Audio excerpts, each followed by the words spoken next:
Dosť bolo intelektuálneho humoru. Prišiel som ja. Takto. Jano, čo by náš šéf v silných rečiach. Je to divné, že Gordulič môže byť takde kvázi šéf. Ale je to tak. Proste, aj tak mám to v piči, tie 2 dni to už vydržím s hocikým. Vždycky nám hovorí chlapci, že nechoďte s tým papierom, akože naučte sa to naspamäť, ten stand-up, nevyzerá to profesionálne, tí ľudia si za to platia, vyzeráte ako kokoti. Dobre, on má tú stratu pamäti, tú chvíľkovú takú, jasné, to všetci feťáci majú. Áno? Ale ja som starý človek, ja už mám tú stratu ako pamäti úplne, že na totálku. A on Janovi povie, že ty kokot, že nemáte ten papier, ne? A teraz ešte moju obľúbenú buzi taštičku hovorí chalan, čo hral v telke poštára.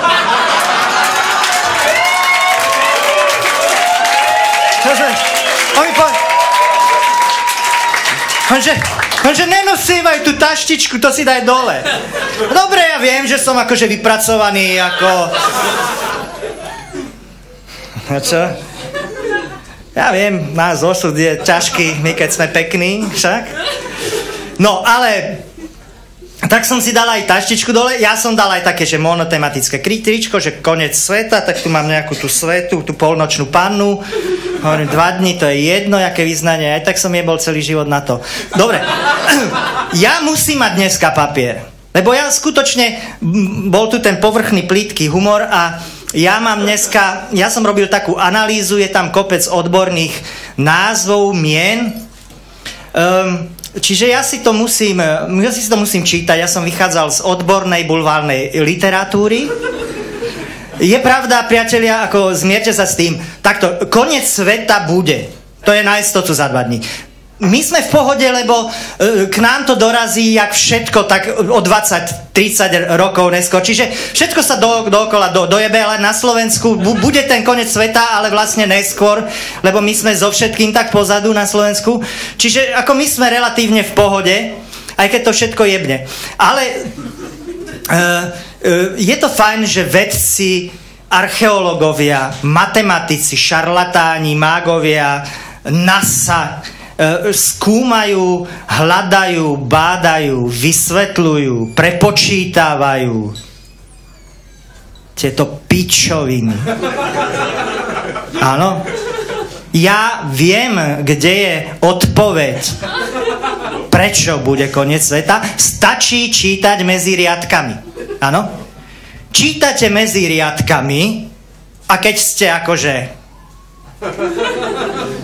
to, čo je o mne známe, bývalý baleťák sa vypracoval.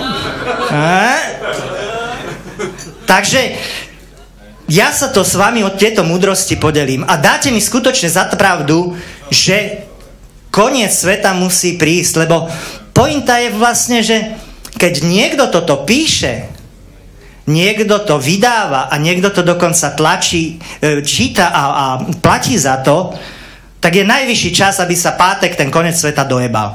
Tak ideme na to, dobre? Troška som si dojebal svoj mladistvý imič, ale...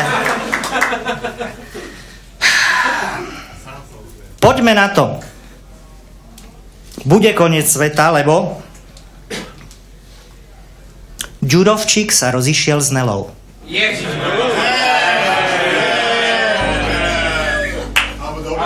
No,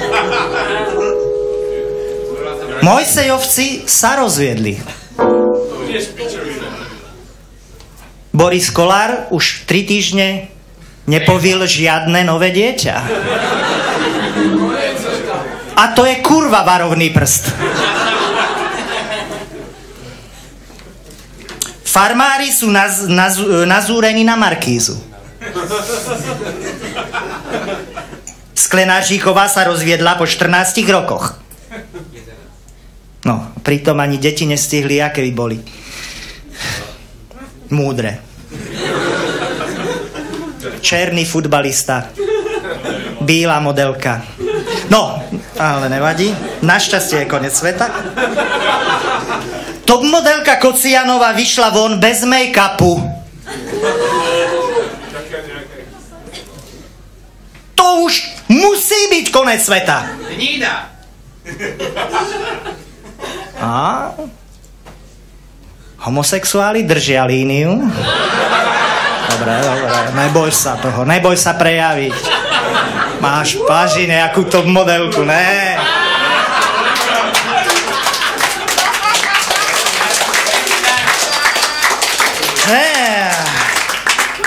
Pozor, teraz. Járová, Mináriková, Cifrová, Plačková. Ani jedna za posledné 2-3 týždne nič nového plastikového na seba nenajebali. To už je jaké varovanie, nič. Žiadny nový silikón, žiadne väčšie cicky, žiadne nové títo párky všité do huby. Ništ. Ako pozor, to není sranda. Není pravda. Erika Judíniová ukázala opálený zádoček.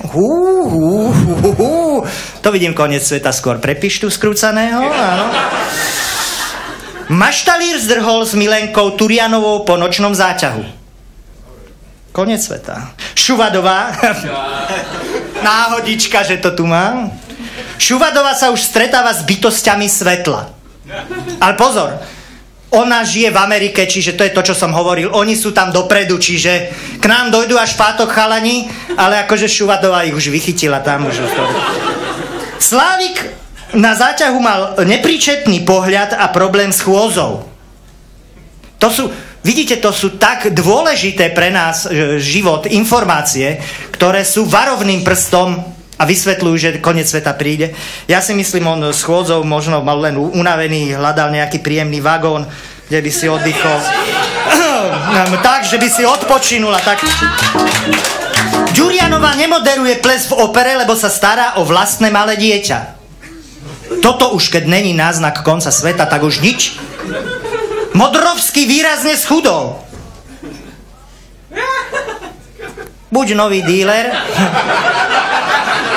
alebo lepší materiál, to ale tak nič, dobre. Tie 2 dni to vydrží ešte s ním, Adelka. Bartošová je stále mimo. A to už je čo povedať. Toto není len tak, to je tako pozor. Áno? Parišková sa 20 dní po cisárskom leze zjavila na televíznej obrazovke.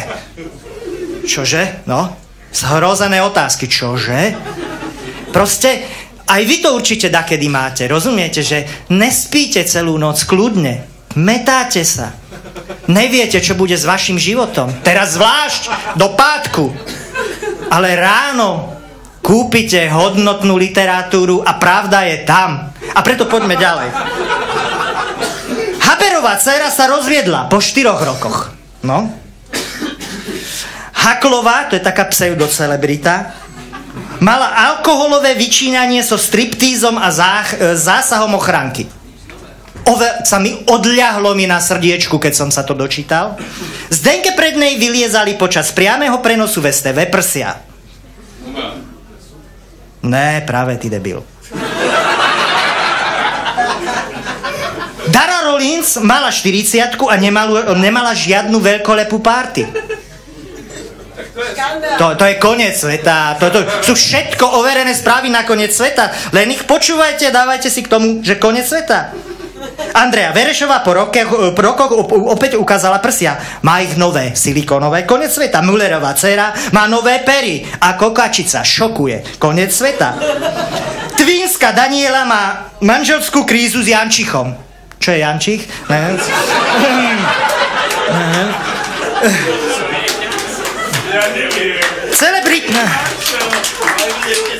Celebritná lekárka Novotná sa zasnúbila s puškárom. Som rád, keď sa snúbi krása so serióznosťou. To je fajn.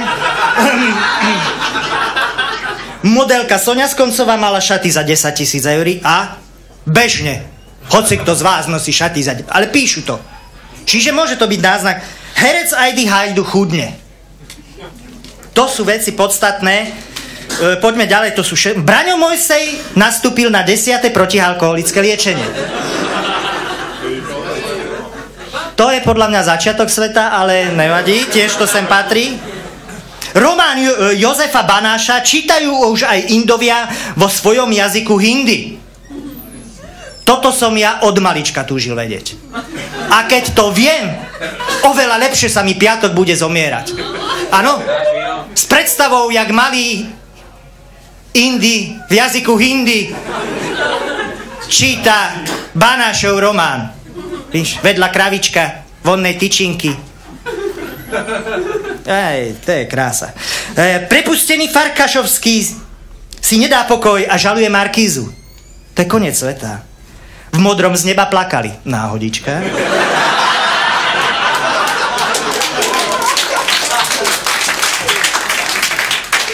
Pavel Rochňák je nešťastný. Keby ste náhodou nevedeli, to je taký ukrajinský teplý holič. Áno? On vždycky hovorí, Ladižo, príde ku mňa do salónu, ja budem chýčkať tvoje vlasy. Nedošiel som. Zatiaľ som nemal čas, ani lubrikant, tak som sa nestavil. Martinka z Turca žije a čaká ďalšie dieťa. No, na to by mal byť podľa mňa zákon, ale jebať na to tie 2 dny. Rostičky z Markízu dostanú padáka, Rytmis to celé zabil a doktor Ilko stále mlčí.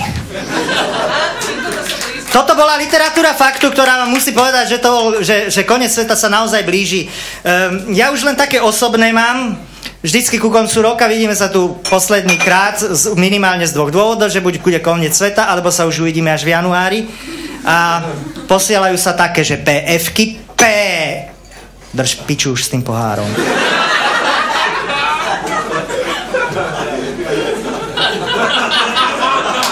Snažím sa tu robiť intelektuálny humor. Za 7 €, keď sa ti nelúbi, chceš vidieť dačo bez papiera, tam cez ulicu, Národné divadlo, Anna Karenina, 3 hodinky bez papiera, jebne ťa na hlavu z toho.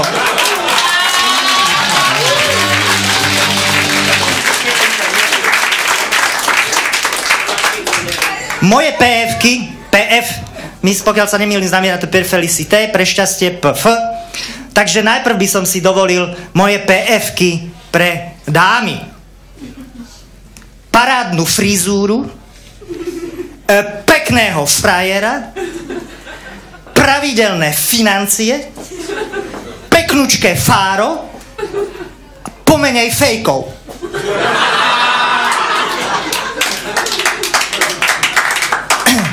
Teraz tu mám PF-ku pre pánov.